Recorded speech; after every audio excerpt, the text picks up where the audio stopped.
Hai semuanya, pernahkah kamu merasa kalau hubunganmu dengan orang lain, entah itu pasangan, teman, keluarga, atau rekan kerja, seringkali jadi berantakan cuma karena hal-hal kecil? Rasanya kok gampang banget emosi, salah paham, atau malah saling mendiamkan. Nah, seringkali akar masalahnya bukan cuma di luar sana, bukan cuma di tingkah laku orang lain, tapi justru dimulai dari pikiran kita sendiri yang kurang tenang. Ya, kedengarannya sepele, tapi pikiran yang tenang itu ibarat fondasi awal sebuah bangunan. Kalau fondasinya goyah, mau seindah apapun bangunannya, pasti nggak akan kokoh dan gampang roboh. Coba deh kita bayangkan, ketika pikiran kita lagi kacau, lagi banyak beban, lagi suntuk, apa yang biasanya terjadi? Kita jadi gampang tersinggung, mudah marah, atau malah jadi menarik diri. Hal-hal yang biasanya kita anggap remeh, tiba-tiba jadi masalah besar. Misalnya, pasangan lupa angkat jemuran, kita langsung naik pitam seolah-olah dunia mau kiamat. Padahal kalau lagi tenang, mungkin kita cuma senyum-senyum aja sambil bilang, "Ya, lupa lagi deh." Terus kita angkat sendiri. Beda banget kan? Ini menunjukkan betapa besar pengaruh kondisi pikiran kita terhadap cara kita merespons dan berinteraksi dengan orang lain. Pikiran yang tenang itu memungkinkan kita untuk melihat segala sesuatu dengan lebih jernih, tanpa ditumpangi emosi negatif yang berlebihan. Kita jadi bisa berpikir rasional, mempertimbangkan berbagai sudut pandang, dan gak buru-buru menyimpulkan yang jelek-jelek. Salah satu hal pertama yang sering terjadi ketika pikiran kita nggak tenang adalah komunikasi yang berantakan. Gimana nggak berantakan kalau kita sendiri lagi kalut? Kata-kata yang keluar jadi nggak terarah, nada bicara jadi ketus, atau malah kita memilih untuk diam 1000 bahasa. Padahal komunikasi itu kunci utama dalam setiap hubungan. Kalau kita nggak bisa menyampaikan apa yang kita rasakan dengan baik, atau kalau kita salah menangkap maksud orang lain, ya wajar kalau jadi ada kesalahpahaman. Pikiran yang tenang membantu kita untuk menyusun kata-kata dengan lebih hati-hati, memilih diksi yang tepat, dan menyampaikan pesan dengan nada yang lebih ramah. Kita jadi lebih bisa sabar mendengarkan, gak langsung memotong pembicaraan, dan berusaha memahami sudut pandang orang lain, bahkan kalau kita nggak setuju sekalipun. Kemampuan ini penting banget, karena seringkali konflik dalam hubungan itu muncul bukan karena masalah besar, tapi cuma karena miskomunikasi. Selain komunikasi, pikiran yang tenang juga erat kaitannya dengan kemampuan kita mengelola emosi. Kita semua punya emosi, itu manusiawi. Tapi bedanya orang yang pikirannya tenang dengan yang enggak adalah bagaimana mereka menghadapi emosi tersebut. Orang yang pikirannya tenang tahu kapan harus merespons dan kapan harus menahan diri. Mereka nggak langsung meledak-ledak saat marah, nggak langsung menangis terseduh-seduh saat sedih, atau nggak langsung panik saat cemas. Mereka memberi jeda, memproses emosi itu, dan kemudian memilih respons yang paling tepat. Bayangin kalau kamu lagi marah banget sama seseorang. Kalau pikiranmu lagi kacau, mungkin kamu langsung teriak-teriak atau melontarkan kata-kata yang menyakitkan.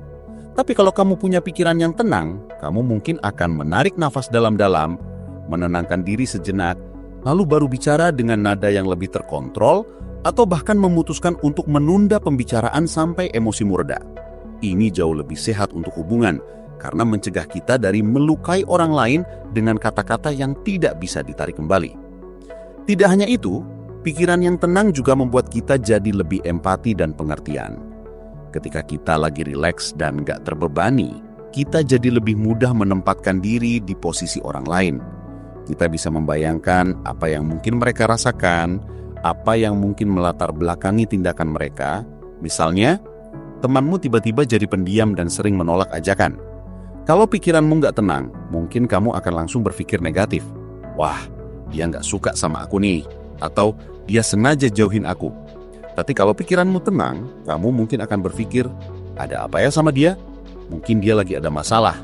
Dan ini mendorongmu untuk mencoba bertanya atau menawarkan bantuan, bukannya malah menarik diri atau berasumsi negatif. Empati ini adalah bumbu penting dalam hubungan yang sehat. Tanpa empati, kita cenderung egois dan hanya melihat segala sesuatu dari sudut pandang kita sendiri, yang pada akhirnya bisa merusak ikatan. Pikiran yang tenang juga membantu kita untuk tidak mudah terbawa perasaan dan drama. Di era media sosial ini, gampang banget kita terpancing sama drama atau komentar negatif. Kalau pikiran kita nggak tenang, sedikit saja postingan atau komentar yang nggak sesuai, kita langsung baper atau malah ikut-ikutan menyebarkan energi negatif. Tapi dengan pikiran yang tenang, kita bisa menyaring informasi, nggak gampang terpancing emosi, dan memilih untuk nggak ikut campur dalam hal-hal yang nggak perlu. Kita jadi punya filter yang kuat untuk melindungi diri dari racun-racun emosi yang bertebaran di sekitar kita. Ini juga berlaku dalam hubungan sehari-hari.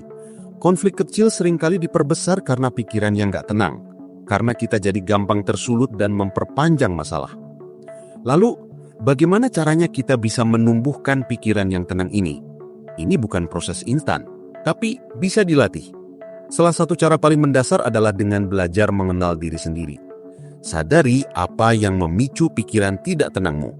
Apakah karena terlalu banyak pekerjaan, kurang tidur, terlalu sering melihat media sosial, atau mungkin karena terlalu banyak memikirkan omongan orang lain? Dengan tahu penyebabnya, kita bisa mulai mencari solusinya.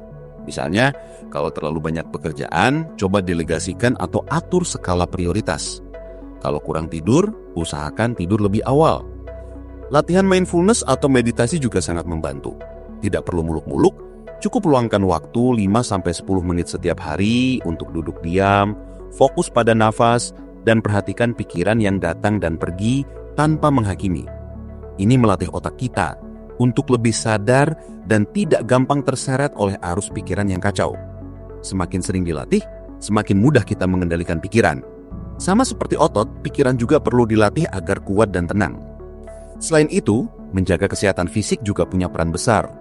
Tubuh yang sehat cenderung menghasilkan pikiran yang lebih tenang. Cukupi kebutuhan tidur, makan makanan bergizi, dan rutin berolahraga. Aktivitas fisik bisa jadi cara efektif untuk melepaskan stres dan menenangkan pikiran. Ketika tubuh kita merasa baik, pikiran kita juga cenderung lebih positif dan tenang. Membatasi diri dari hal-hal yang negatif juga penting. Ini berarti mengurangi waktu di media sosial, menghindari drama, atau bahkan menjauhi orang-orang yang toksik. Lingkungan dan apa yang kita konsumsi sehari-hari, baik secara fisik maupun mental, sangat mempengaruhi kondisi pikiran kita. Pilihlah untuk mengisi harimu dengan hal-hal yang positif dan memberdayakan.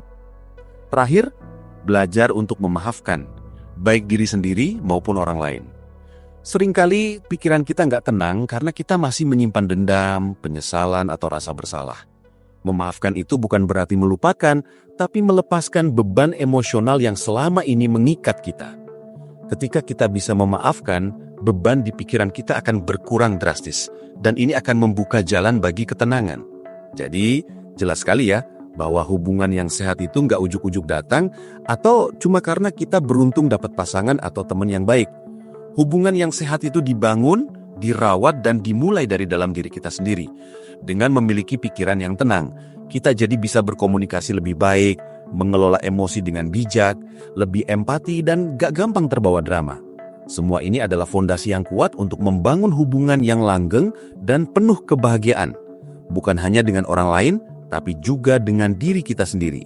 Ingat, ketenangan pikiran adalah hadiah terbaik yang bisa kamu berikan untuk dirimu sendiri dan untuk setiap hubungan dalam hidupmu.